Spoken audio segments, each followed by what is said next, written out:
नाशिक शहरात 7 आणि 8 जुलै रोजी झालेल्या अतिवृष्टीमुळे निर्माण झालेल्या गंभीर परिस्थितीच्या पार्श्वभूमीवर प्रभाग क्रमांक 24 चे नगरसेवक प्रवीण बंटी तिदमे यांनी महापौरांकडे विशेष महासभा तातडीनं बोलावण्याची मागणी केली आहे। शहरातील विविध भागात पाणी साचणं, अपूर्ण विकास कामं, खड्डे, नाले सफाई त्रुटी आणि नागरिकांच्या घरात पाणी आणि ड्रेनेज शिरल्याच्या घटनांचा उल्लेख निवेदनात करण्यात आला।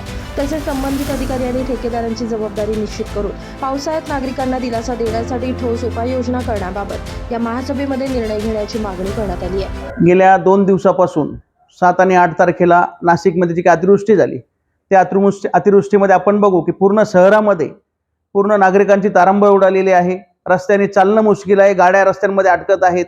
अतिशय भयानक परिस्थिती ही पहिल्यांदा नाशिक महापालिकेत झाली। नाशिक महापालिकेचे जे मुख्यालय आहे गेल्या 6 महिन्यापूर्वी ते कॉन्क्रीट रस्ता पावसाळी गटार सगळं टाकण्यात आलं होतं, पण तिथे सुद्धा काल आपण बघू की 2 ते 3 फुटांच्या वरती पाणी हे पूर्ण रस्त्यामध्ये साचलेलं होतं।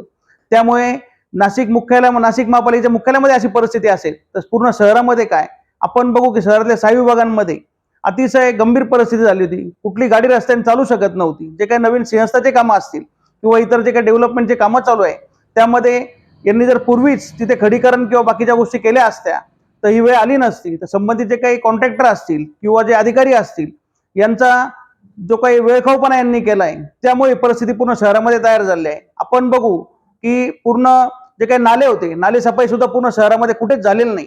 तर माझी विनंती की महापौरांना आम्ही विनंती केली आहे की आपण लवकरच एक सेपरेट महासभा, विशेष महासभा ही यासाठी आयोजित करावी व पूर्ण नागरिकांनी जे काही सर्व नगरसेवकांना नाशिक शहरामध्ये विटीस धरलाय त्या दृष्टीने त्यांच्या भावना जाणून घेऊन त्वरित जे कोणी चुकीचे काम केले असेल त्यांच्यावर कारवाई होणं आवश्यक आहे।